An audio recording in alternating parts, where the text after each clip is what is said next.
वो एक गरीब लड़की थी। उसके पिता किसी दुकान पर मजदूरी करते थे और माँ घरों में चौका बर्तन। वो अपने माँ बाप की इकलौती लड़की थी, इसलिए उन्होंने उसे बड़े प्यार से पाला था। वे चाहते थे कि वो पढ़ लिख कर खूब आगे बढ़े ताकि उन्हें गरीबी में जीवन न बिताना पड़े। जब उसने गांव के स्कूल से 10वीं का एग्जाम पास किया तो बहुत खुश हुई। माँ बाप ने किसी तरह पैसों का जुगाड़ करके गांव से 8 किलोमीटर शून्य दूर के कस्बे में उसका इंटर कॉलेज में नाम लिखा दिया। वो साइकिल से स्कूल जाने लगी। इस तरह से उसकी जिंदगी आगे बढ़ने लगी। लेकिन एक दिन उसकी जिंदगी में एक नया मोड़ आया। स्कूल से निकलते वक्त एक लड़का बाइक लेकर उसके पास आया और धीरे से बोला, अगर आप बुरा न माने तो मैं आपसे कुछ कहना चाहता हूँ। वो लड़की उस लड़के को अक्सर रास्ते में देखा करती थी।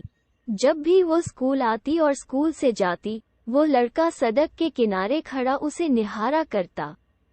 पहले शुरू में तो उसे यह सब अच्छा नहीं लगा, लेकिन धीरे धीरे वह भी उसे अच्छा लगने लगा था।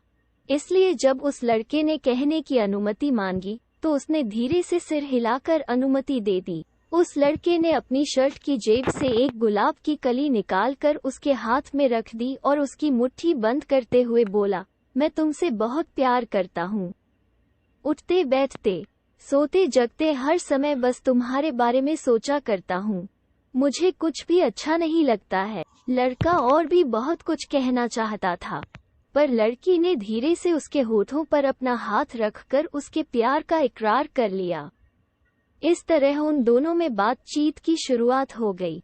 लड़का रोज उसके लिए कोई न कोई गिफ्ट लाता और उसके लिए जीने मरने की कस्में खाता। उसकी बातें सुनकर लड़की दीवानी हो जाती और ख्वाबों की दुनिया में खो जाती। एक दिन वो लड़का उस लड़की को अपनी बाइक पर घुमाने ले गया। दोनों लोग नदी के किनारे पहुंचे और घास पर बैठकर बातें करने लगे।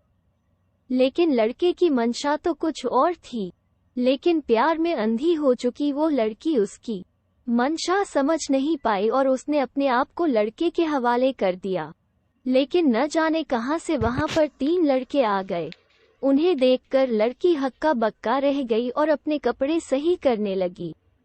यह देखकर एक लड़का उसका हाथ पकड़ता हुआ बोला, इतनी भी क्या जल्दी है मेरी रानी, हम भी तो तुम्हारे दीवाने हैं, थोड़ा हमारा भी तो मनोरंजन कर दो। लड़की ने अपने प्रेमी से मदद मांगी, मगर वो यह सब देखकर हंसता रहा। यह देखकर लड़की का हृदय धक्के से रह गया। यानी कि यह सब इसकी चाल थी। आगे लड़की कुछ सोच ही नहीं पाई, क्योंकि वे तीनों लड़के उसके शरीर पर भूखे भेड़िए की तरह टूट पड़े और अपनी आग बुझाते रहे। वो लड़की मदद के लिए चिल्लाती रही और वे उसे नोचते खसोटते रहे। लगभग 1 घंटे के बाद लड़की को होश आया तो उसने अपने आप को विक्षिप्त पाया। वे तीनों लड़के और उसका प्रेमी वहां से जा चुके थे। लड़की की आंखों के आगे अंधेरा छा रहा था। उसकी दुनिया अंधेरे से भर चुकी थी। उसे अपना जीवन समाप्त होता हुआ लग रहा था। वो सोचती रही कि क्यों उसने उस बेवफा लड़के की बातों पर एतबार किया, क्यों मैं उसके साथ यहाँ पर आई। अब मैं क्या मुंह लेकर अपने घर जाऊंगी, अपने माँ बाप को क्या बताऊंगी। मेरा ये हाल देखकर वे तो जीते जी मर जाएंगे। लड़की का गला बुरी तरह से सूख रहा था।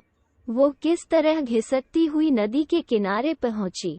नदी का पानी कल कल करता हुआ तेजी से बह रहा था।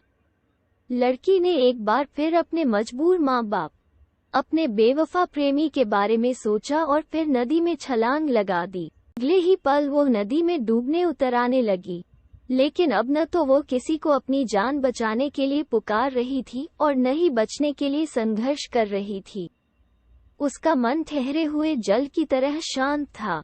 वो भी अपने बेवफा प्रेमी के बारे में सोच रही थी कि क्यों उसने उसकी बातों पर इस तरह से एतबार कर लिया, क्यों मैंने उससे अंधा प्यार किया, क्यों मैंने उसके प्यार को जरूरत नहीं समझी। अगर मैं ऐसा कर पाती तो शायद। और फिर वो नदी की गहराई में डूबती चली गई।